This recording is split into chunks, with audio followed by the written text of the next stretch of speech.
கரூர்ல அந்த 41 பேர் உயிரிழந்தாங்கல்ல விஜயோட பொதுக்கூட்டத்துக்கு வந்து, அது தொடர்பா வந்து விஜயோட வாகனத்தை வந்து இன்னைக்கு சிபிஐ சோதனை பண்ணியிருக்காங்க. நீங்க எப்படி பாக்குறீங்க இத? இது மேக்ஸிமம் அரசியல் கார்டு தான் நான் பார்க்குறேன், வேற ஒன்றும் கிடையாது. அரசியல் கார்டு அது மாதிரி ஜனநாயகம் படம் தணிக்கைகள் கூட அரசியல் கார்டு நான் பார்க்க வேண்டியது இருக்குது. இது வரைக்கும் பண்ணல, ஏன் இன்னைக்கு மட்டும் பண்ணுறாங்க இப்படி? கண்டிப்பாக அரசியல் கார்டு கண்டிப்பாக 100% இருக்குது, எந்த மாற்றுக்கிறதும் கிடையாது. கரூர்ல ஒரு 41 பேர் உயிரிழந்த சம்பவம் உங்களுக்கு தெரியுமாண்ணா? அதுல வந்து விஜயோட பிரச்சார வாகனம் அதுல பயன்படுத்தினார்ல, அந்த பிரச்சார வாகனத்தை வந்து இன்னைக்கு சிபிஐ வந்து சோதனை பண்ணியிருக்காங்க. நீங்க எப்படி பாக்குறீங்க? குறிவைக்கப்படுறாரா விஜய், இல்ல இது நியாயமான ஒரு விஷயம் தானா? இல்லை, நியாயமான விஷயம்லாம் இல்லை, குறிவைக்க தான் போகிறாரு. ஏன்னா இப்போ எலெக்ஷன்ஸ் வரப்போகுது. இப்போ ஜனநாயகம் படம் ரிலீஸ் பண்ணல, வேணுமிட்டு என்ன பண்ணியிருக்கானுங்க, இவனுங்க ஆட்சியில் பிடிக்கக்கூடாது அப்படின்றதுனால அந்த படத்தை ரிலீஸ் பண்ணக்கூடாதுன்ற விஷயத்த வந்து எடுத்து வச்சுருக்கானுங்க. இப்போ அடுத்த சோதனை வந்து அந்த வண்டி இது பண்ணுறாங்கன்னா அவர் எப்படியாச்சும் இப்படிலாம் டாமினேட் பண்ண முடியும், பவரை காமிக்கிறாங்க அவங்களோட சைட்லேருந்து. ஆக்சுவலாக இந்த சோதனை பண்ணது வந்து சிபிஐ, ஸ்டேட் கவர்மெண்டோட போலீஸ் கிடையாது. ஓகே, அப்படிங்கும்போது இது சென்ட்ரல் கவர்மெண்ட்டை நோக்கி தானே விஜய் கேள்வி கேட்கணும். அப்படிதான் கேட்கணும். இருந்தாலும் மோடிக்குமே ஒரு எதுக்க தான் நிற்கிறாரு. மோடியை வந்து இன்னும் நம்மளே வந்து தமிழ்நாட்டில் கொண்டு வரல, அவரை நம்ம வந்து இது பண்ணுறோம். ஸோ மோடியே வந்து எதிர்க்கிற மாதிரி தான் இது பண்ணிட்டு இருக்காரு விஜயை. மோடியே விஜய் எதிர்க்கலை, இது வரைக்குமே எதிர்க்கலை, பெருசாக எங்கேயும் எதிர்க்கலை. ஓகே, இப்போ கூட நீங்கள் பார்க்குறீங்க சென்சார் போர்டு வந்து யூனியன் கவர்மெண்ட் கண்ட்ரோலில் இருக்குது. அவங்க வந்து என்ன சொல்கிறாங்க, இவன் சர்டிஃபிகேட் கொடுக்க முடியாது அப்படிங்கிறத அவங்க சென்சார் போர்டு தான் சொல்கிறாங்க. அது மட்டும் இல்லாமல் எஸ்ஐஆர் இந்த மாதிரி பல பிரச்சனைகளை கொண்டு வர்றாங்க. அப்புறம் சிபிஐ வந்து இவருக்கு சம்மன் பண்ணியிருக்கு. இப்படி பல விஷயங்களை வந்து ஒரு நெருக்கடி கொடுக்குது. அப்படி இருந்துமே அவர் வந்து பிஜேபி எதிர்த்து பேச மாட்டேங்கிறாருண்ணா. அது தெரியலங்க. மேபி அவர் ஃபியூச்சரில் அவங்களோட டைப் வைக்கிறதுக்கான ஆப்பர்ச்சுனிட்டியும் வச்சுருக்கலாம். பிஜேபியோட கூட்டணி வைக்க வாய்ப்பு இருக்கு. ஆனால் அப்படி வைக்க மாட்டாருன்னு தான் நான் நம்பிக்கை இருக்குது எல்லாருக்கும், மக்களுக்கு. அவர் தனிச்சு தான் இப்போ வரைக்கும் நிற்கிறாரு. அவர் அது என்னன்னு தெரியல, நம்மளுக்கு வர கால பார்க்க முடியும். கரூர் சம்பவம் உங்களுக்கு தெரியுமில்ல, ஒரு 41 பேர் இறந்தாங்கல்ல, அது தொடர்பாக விஜய்க்கு வந்து சிபிஐ சம்மன் அனுப்பியிருக்கு. 12ஆம் தேதி நீங்கள் டெல்லியில் வந்து ஆஜராகுங்கன்னு. விஜய் மேபி நாளைக்கு போகலாம் டெல்லிக்கு. இன்னைக்கு சிபிஐ அதிகாரிகள் வந்து அவர் அந்த பொதுக்கூட்டத்துக்கு பயன்படுத்தினார்ல வாகனம், அதை சோதனை பண்ணியிருக்காங்க. நீங்கள் எப்படி பார்க்குறீங்க இதை? நம்மளுக்கு அந்த சோதனை பற்றி தெரியல. பட் கரூரில் நடந்த விஷயம் வந்து ஃபுல்லாக ஒரு மீட்டிங் நடக்குதுன்னா, ஸோ கவர்மெண்ட் வந்து ஒரு அப்ரூவல் வரும். ஸோ போலீஸ் கமிஷன் எல்லாமே ஒரு கம்யூனிட்டி பேஸ் தான் வந்து முடிவு பண்ணுவாங்க. ஸோ ஒரு கவர்மெண்ட்டுக்கு ஒரு சினி ஃபிலிமில் இவ்வளோ பேர் ஆக்டர்ஸ் வந்து ஒரு கட்சி ஆரம்பிக்கும் போது, அப்போ அந்த இடத்துல எவ்வளோ பீப்புள் வருவாங்க, ரசிகர்களும் வருவாங்க, ப்ளஸ் கட்சியினர்களும் வருவாங்க. அப்படி வரும்போது மக்கள் கூட்டம் அதிகமாக இருக்கும். அப்படின்ற போது பெரிய பிளேஸ் தான் கொடுத்துருக்கணும். ஸோ ஏன் அந்த சின்ன பிளேஸ் கொடுத்தானா அது அவங்களுக்கே தெரியல, எனக்கே தெரியல எப்படின்ட்டு. ஒரு இவ்வளோ பெரிய பீப்புள் வந்து பேசும்போது, இப்போ ஒரு சிஎம் வராரும்போது அதுக்கு ஒரு சப்போர்ட்டான அது அவ்வளோ பெரிய இடத்த ஒரு அரேஞ்ச் பண்ணுவாங்க. சிஎம் வந்து எப்பவுமே பார்த்தீங்கன்னா ஒரு பெரிய மைதானத்தில் தான் பொதுக்கூட்டம் போடுறாரு. பொதுக்கூட்டங்கிறது யாருமே ஒரு ரோட்டில் போட மாட்டாங்க. நீங்களே பாருங்கள், இந்த சென்னையில் இருக்கிறீங்க, எந்த ரோட்லையுமே பொதுக்கூட்டங்கிறது எலெக்ஷன் டைமில் மட்டும்தான் நடக்கும், மீதி நாட்கள் எதுவுமே நடக்காது. அப்படிங்கும்போது இவர் ஏன் ரோட்டை தேர்ந்தெடுத்தார்? ஒரு ஹைவே பக்கத்தில் ஏதோ ஒரு கிரவுண்டு, இப்போ நீங்கள் பார்க்குறீங்க ஈரோட்லலாம் கிரவுண்டை தான் அவர் வாடகைக்கு எடுத்திருந்தாரு. எந்த அசம்பாவிதமும் நடக்கலை, எல்லாமே ஒரு கட்டுக்கோப்பாக இருந்தீங்கன்னே சொல்லலாம். அந்த மாதிரி கரூர்லேயும் அவர் எடுத்துருக்கலாம்ல. கரூரில் எடுத்துருக்கலாம். தாவேகா கட்சியினுடைய வந்து பொதுச்செயலர் வந்து புஷ்ஷா என்ன பண்ணிடுறோம்னா, அவர் ஆதவன் அர்ஜுன் வந்து முன்னாடியே வந்து இவ்வளோ கூட்டம் வரும், பீப்புள் வருவாங்க, மக்கள் வருவாங்க, எங்களுக்கு இடம் வேணும்னு சொல்லிட்டு ஆல்ரெடி ஒரு கம்பெனி ஒன்று கொடுத்துருக்காங்க. எஸ்பி ஆஃபீஸ்லேயும் கொடுத்துருக்காங்க, டிஎஸ்பி எல்லாமே கொடுத்துருக்காங்க. அப்படி கொடுக்கும்போது அவங்களுக்கான போதுமான இடத்த கொடுக்காம நெருக்கடி இடத்த தான் கொடுத்துருக்காங்க. அது பார்க்கும்போது கவர்மெண்ட் சைட்லையும் ப்ராப்ளம் இருக்கலாம், ப்ளஸ் போலீஸ் காவல்துறை மேலேயும் கொஞ்சம் இருக்கலாம் அந்த விஷயம். விஜய் கேட்ட இன்னொரு இடத்த காமிச்சாங்க, அந்த ஆற்றங்கரை ஓரமாக காமிச்சாங்க. அது இதை விட சின்ன இடம். இன்னொன்று, கரூர் வந்து ஒரு சென்னை மாதிரி ஒரு பெரிய இடம் கிடையாது. கரூர் வந்து அதிகபட்சமாகவே 4 தொகுதி தான் இருக்குது. அரியலூரையும் பெரம்பலூரையும் சேர்த்தா ஒரு கரூர்னு வச்சுக்கலாம். அவ்வளோ சின்ன ஊரில் ஒருவேளை கூட்ட கட்டுப்பாடு இல்லாமல் போலீஸ்காரங்க இங்கே நிறுத்தணும் நாங்கள் வாகனத்தை, அதே மீறி நான் அந்த இடத்துல தான் போய் நிறுத்துவேன் அப்படின்னு விஜய் சொன்னதெல்லாம் சொல்கிறாங்க. அப்படி இருக்கும்போது இப்போ சிபிஐ வந்து சோதனை பண்ணியிருக்கு. இப்போ அரெஸ்ட் பண்ணுறதுக்கு வாய்ப்பு இருக்கா, இல்லை வாகனத்தை சீஸ் பண்ணுறதுக்கு வாய்ப்பு இருக்கா? வாகனத்தை ஏதாச்சும் வேணால் அதை ஒன்றா செக் பண்ணனா பார்க்கலாம். பட் அவர் அரெஸ்ட் பண்ணுறதுக்கு ஒரு துளியோட வாய்ப்பு இல்லை. என்ன விஷயம்னு பார்த்தீங்கன்னா, ஒரு சிஎம்முக்கே தெரியல, ஒரு அரசியல் கட்சி ஆரம்பிக்கிறவங்க ஒரு மீட்டிங்னும் போது எவ்வளோ பீப்புள் வரும் நம்மளுக்கு தெரியும். இப்போ நான் அரசியல் ஆரம்பிக்கிறேன்னா, என்னை பொறுத்த வரைக்கும் நான் ஒரு கட்சி ஆரம்பிக்கணும், என் சைடில் எவ்வளோ பீப்புள் வரும்ட்டு எனக்கு கீழே இருக்கணும்ட்டு நான் வந்து கம்யூனிகேஷன் கொடுத்துருப்பேன். அப்படி இருக்கும்போது ஒவ்வொருத்தரும் கவர்மெண்ட் சைடு, காவல்துறை சைடு எல்லா சைடும் அதோட கம்யூனிகேஷன் கொடுத்துருப்பாங்க. அப்படி கொடுக்காதது காவல்துறையோடைய தப்பு இருக்குது, கவர்மெண்ட் சைடும் தப்பு இருக்குது. பட் விஜய் வந்து வளர்ந்தது கூடாதுன்றதுக்காக ஒரு சில பேர் நினைக்கிறாங்க. இன்னொரு விஷயம் என்னென்னா, இந்த கரூர் சம்பவம் உங்களுக்கு தெரியுமில்ல, 41 பேர் உயிரிழந்தாங்க, 11 குழந்தைகள் விஜயோட பொதுக்கூட்டத்தில். இந்த கேஸ் வந்து இப்போ சிபிஐ தான் கவனிச்சிட்டு இருக்கிறாங்க. இப்போ சிபிஐலேருந்து வந்து விஜயோட அந்த பிரச்சார வாகனத்தை வந்து சோதனை பண்ணியிருக்காங்க. நீங்கள் எப்படி பார்க்குறீங்க இதை? ஸோ பிரச்சார வாகன சோதனை வந்து அந்த இன்சிடெண்ட் நடந்ததுக்கு அப்புறம் சோதனைகிறதும், அது என்றைக்கு மீட்டிங் போடுறாங்க, எப்போ போடுறாங்க, அந்த மீட்டிங் முன்னாடி சோதனைகிறதும் நிறைய டிஃப்ரென்ஸ் இருக்குது. அவங்க அதை முன்னாடியே பண்ணியிருக்கணும். இப்போ பண்ணுறது முன்னாடியே பண்ணியிருந்தா அந்த மீட்டிங்கோட அந்த இடம் கொடுத்து இவ்வளோ இடைஞ்சலாம் இடத்துல இவ்வளோ பண்ணக்கூடாது, கூட்டம் வரும்ன்றது தெரிஞ்சு அந்த இடம் இவங்க அக்செப்ட் பண்ணதும் தப்பு, அவங்க கொடுத்ததும் தப்பு. ரெண்டு தரப்புலையும் தப்பு கண்டிப்பாக இருக்குது. இப்போ பிரச்சார வாகனத்தை சோதனையிடுறாங்க. இது என்ன பழிவாங்கும் நடவடிக்கையா இல்லை ரொட்டீன் தானா? இல்லை, பிரச்சாரம் வாங்கின சோதனைன்றது அது வந்து பேசிக்கலி வந்து எல்லாரும் பண்ணுறது தான். அது ஒரு தப்பு நடந்திருக்குன்னா அது அடிமட்டத்துலேருந்து உயர்மட்டம் வரைக்கும் சோதனை பண்ண தான் செய்வாங்க. நம்ம அதில் எந்த தப்புன்னு சொல்ல முடியாது. ஸோ நம்ம அது போய் சோதனை இறான்றதுக்காக நம்ம அது ஏன் சோதனை பண்ணுறோன்னு நம்ம அந்த கேள்வியும் கேட்குறதுக்கும் நம்ம கேட்கவும் கூடாது. அது அவங்களோட வேலை, அவங்க பண்ணுறாங்க. மேபி அதில் எதனா அவங்களுக்கு க்ளூ கிடைக்கலாம், யார் மேலே தப்பு இருக்குன்னு பார்க்கலாம். மேபி விஜய் மேலே தப்பு இல்லாமல் இருக்கலாம், மேபி வேறு எதனா வேறு ஏதாவது சதி வேலை நடந்திருக்கலாம். அதெல்லாம் நம்ம பார்க்காம நம்ம எதுவும் சொல்ல முடியாது. கரூரில் ஒரு விஷயம் நடந்தது உங்களுக்கு தெரியும்ல, 41 பேர் உயிரிழந்தாங்க. கூட்டணியில் அதுக்கு வந்து என்னன்னா, அந்த கூட்டத்தில் வந்து விஜய் பயன்படுத்தின பிரச்சார வாகனத்தை வந்து இன்னைக்கு சிபிஐ சோதனை பண்ணியிருக்கு. நீங்கள் எப்படி பார்க்குறீங்க? சரியான நடவடிக்கைன்னு பார்க்குறீங்களா இல்லை விஜய் பழி வாங்க போகிறாரா? விஜய் பழி வாங்கணும் போனது கிடையாது. அதை விட அங்கே இருந்த போலீஸ் சர்க்கார் சரியான முறையில் அவங்க கூட்டத்தை கட்டுப்பாட்டு வரல. ஓகேங்களா? அவர் விஜய் மேலேயும் போய் சொல்லக்கூடாது நம்ம, ஏன்னா நம்மளும் ஒரு ஆள் தான், அவரும் ஒரு ஆள் தான்.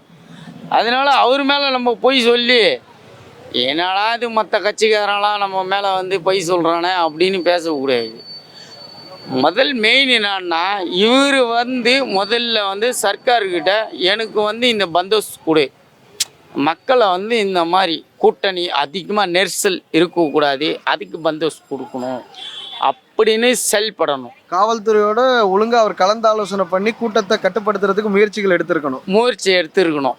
அதே மாதிரி சிலர் காவல்துறையெல்லாம் கடையாக தான் இருந்தாங்க. சில பேர் போயிட்டு மக்களும் கடிக்கிறதும் இதுவும் பண்ணுறது விஜய் ரசிகர்கள் போலீஸை கடிக்கிறது அது தப்பான முறை, வன்முறை. அது செயலில் அதுமாரி வரக்கூடாது. இப்போ விஜய் வராரு, ஒரு ரசிகர் வராரு, எல்லாருக்குமே ஒரு ஆர்வம் இருக்கும், அவரை பார்க்கணும், அவரை கூட செல்ஃபி எடுக்கணும், பார்க்கணும் அப்படின்ட்டு. அவர் சரி வராரு, அரசியலுக்கு வராரு, அரசியலுக்கு என்ன நல்லது செய்ய போகிறாரு? மற்ற கட்சிக்கார மாதிரி தானே இவரும் பண்ண போகிறாரு. இப்போ ஏடிஎம் வந்தது, டிஎம்கே வந்தது, யார் நல்லது செஞ்சாங்க? இப்போ நீ 3000 ரூபாய் இலவசமாக அதை ரேஷன் கார்டு கொடுத்த டிஎம்கேல, இதில் மற்றதுல எல்லாத்துலேயுமே என்ன பண்ணுற, டாஸ்மார்க்கில் ஏற்றி விட்டுக்கிற எல்லா மக்களும் நானும் கூட தான் சரி டாஸ்மார்க்கு தான் போகிறேன். டாஸ்மார்க்கில் போகிறேல்ல, டாஸ்மார்க்கு அது ஒளி எல்லா ஏழ்மை குடும்பம் எல்லாத்தையுமே நல்லா இருக்கும்ல. இப்போ என்னன்னா, சிபிஐ சோதனை பண்ணியிருக்கு விஜயோட வாகனத்தை. தமிழ்நாடு அரசோட போலீஸ் அதை பண்ணல, அதுதானா மோடி அரசோட மோடி அரசு இதுவும் இல்லை. ஆனால் மோடி என்ன பண்ணுறாருன்னா, நம்ம தமிழ்நாடை அவர் கட்டுப்பாட்டில் வரணும்னா தான் மோடி இது பண்ணுறாரு. இப்போ விஜயும் அவரோட கட்டுப்பாட்டில் எடுக்க பார்க்குறாரா? அவர் கட்டுப்பாட்டில் இருக்காரா இல்லையான்னு தெரியாது எனக்கு. ஆனால் மோடியால் தான் இன்னைக்கு எங்களோட நடுத்தர மக்கள் வாழ்வாதாரம்லாம் ரொம்ப இதுவாகுது.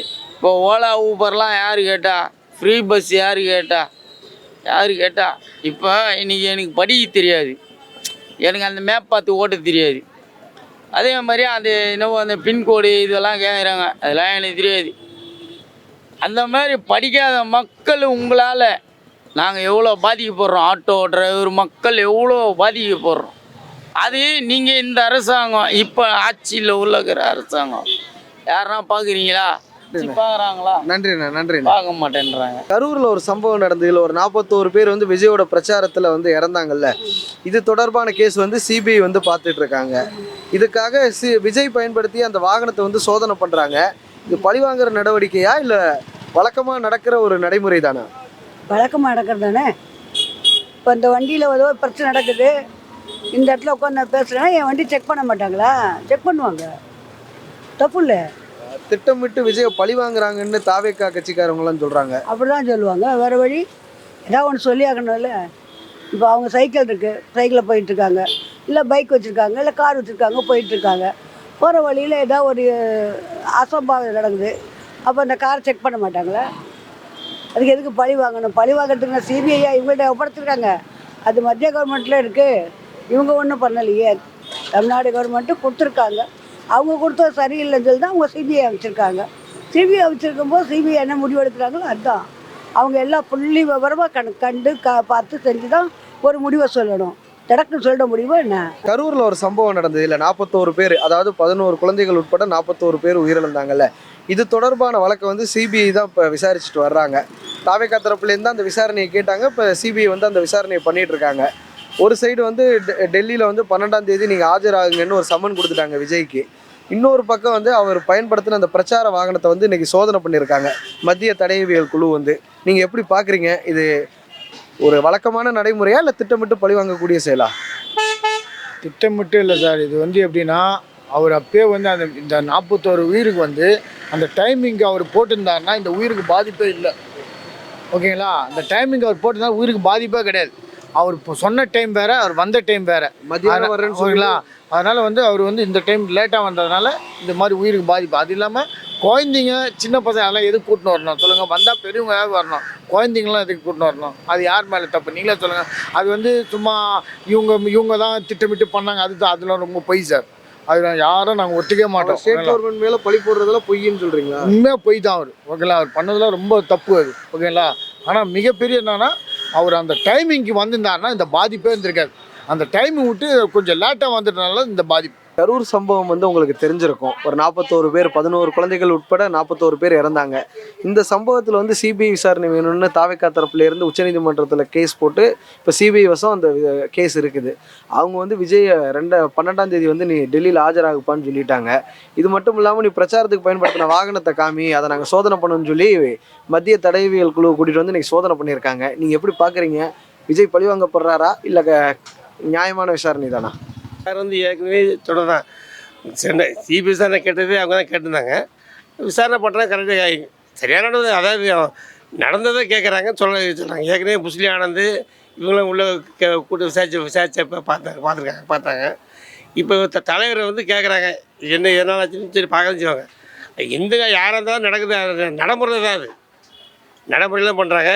இது வந்து ஒன்றும் அவரை பழி வாங்க நடவடிக்கைலாம் ஒன்றும் கிடையாது. கேட்குற யாராக இருந்தாலும் நடவடிக்கை எடுக்கிறதா உண்டு. நியாயமானது தான், தப்பு இல்லை. இப்போ அது படத்துக்காக ஷூட்டிங் நடந்ததா இல்லை மீட்டிங்காக நடந்ததான்னு தெரியணும்ல. பண்ணுவாங்க.